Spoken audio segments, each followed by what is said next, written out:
Um, Now it's my pleasure to introduce our fourth and last speaker, Mrs. Djacta.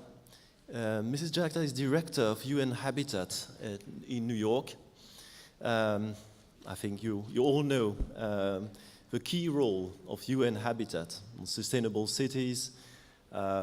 Last report on the state of women in cities, I think it was in 2013, was absolutely fascinating. Mrs. Djacta also began her career at UNDP and as an inter-regional advisor overseeing public administration modernization projects in Francophone Africa. So she really has an extensive experience both in development and cities. She will present her views on how women can engage to prepare for UN Habitat in 2016. So, Mrs. Djacta, you have the floor. Thank you.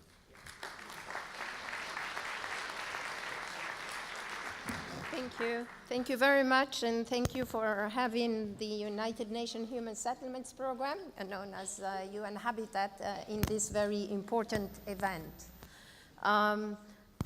The urbanization, I think the speakers earlier talked about cities and the importance of cities, so I wanted to give you a little bit some figures here. Urbanization is one of the most powerful forces in the world. By the middle of this century, 7 in 10 persons on the planet will be urban dwellers. The rapidly growing population of all the cities and urban areas represent a great challenge in relation to poverty, segregation between the rich and the poor basic services, inadequate housing, lack of proper means of livelihood, and climate change risks. If cities do not generate now decent and enough conditions to allow everyone to have its own right to the city, irrespective of gender and age, the future of the urban areas will be definitely compromised. To develop a city, or better, to build a sustainable, prosperous, and equitable city, it needs to deal with the economic, educational, socio-political barriers that hinder urban development and lead to gains only for a few. Many of these barriers affect women.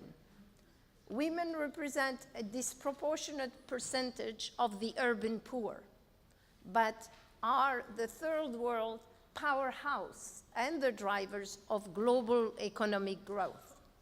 Gender inequality, violence against women, unpaid care work, limited control over assets and property, and equal participation in public and private decision-making make women particularly vulnerable in urban areas.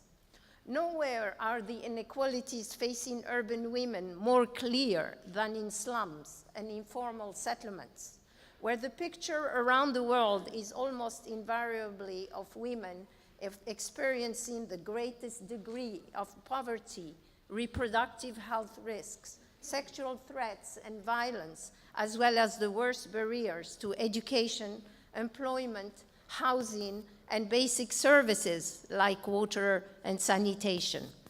Sustainable urbanization represents opportunities for women empowerment and for advancing gender equalities.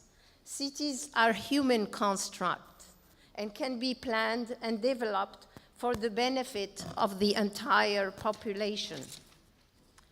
Urban sustainable development can be fully achieved only if everyone strives to improve women's rights, promote equal participation in decision-making, and develop services that benefit women and men equally in all programs.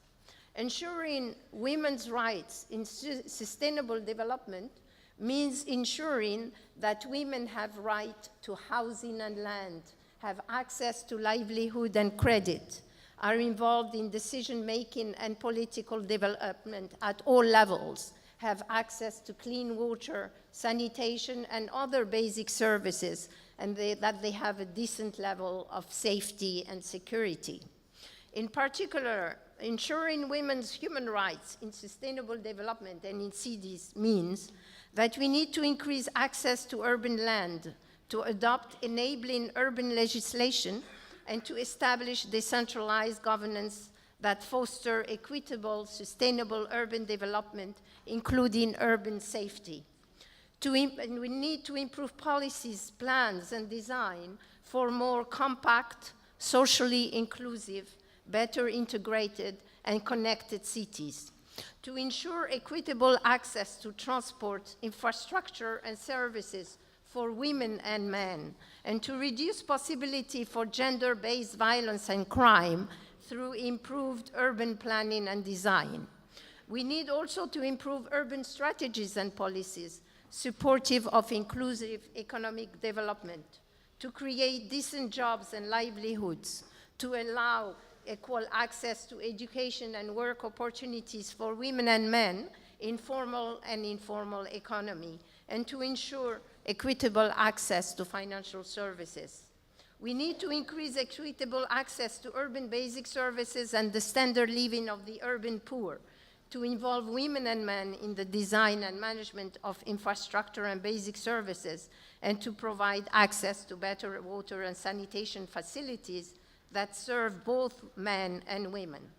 We need to increase access to adequate housing, to improve the standard of living in existing slums, and to curb the growth of new slums in a new, inclusive manner, promoting and addressing the diverse interests and equal opportunities for both women and men. So integrating gender in law and laws and policies on poverty, land, housing, and property rights, and promoting legal rights and form of tenure, such as joining title, which support women. Finally, we need to increase the resilience of cities to the impact of natural and human-made crises, and undertake rehabilitations in way and advance sustainable urban development, taking into account that gender groups have different vulnerability and needs, face different risks, and develop coping mechanisms in different ways to resist shocks, survive, and support their families. I also would like to say that of course, there have been a lot of discussion on the contribution of sustainable cities to sustainable development. I think Rio Plus 20, the high-level panel of the UN Secretary General on post-2015, the Secretary General report itself on post-2015, all highlight that well-planned, well-managed cities will help achieve sustainable development. The high-level panel also spoke about the fact that the battle for sustainable development will be won or lost in cities.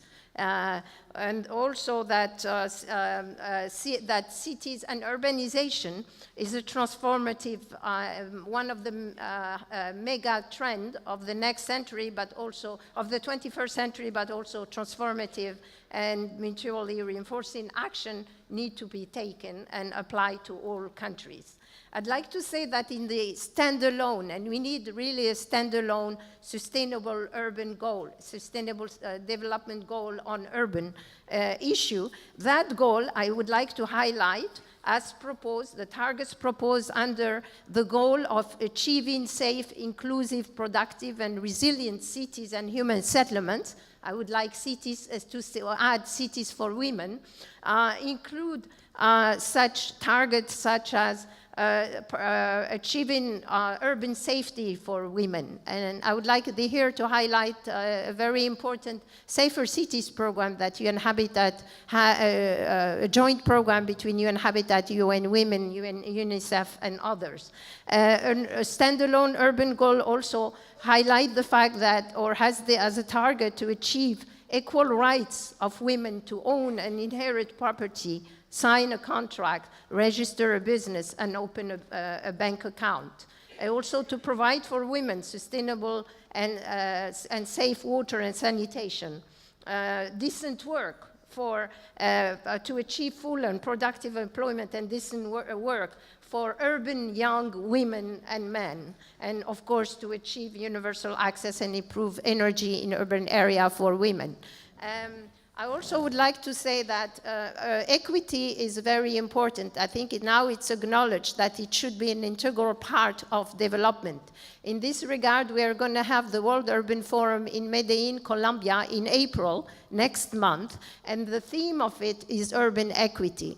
And I think it's the realization that we cannot achieve development without equity. It's not just only justice and moral authority. It's just the realization that if we do not have equity, including inclusion of women, not only in decision making, but in access to all goods, services, this will hamper development in the long term. So it's very important that we ensure that women are included in all aspects of development and human life.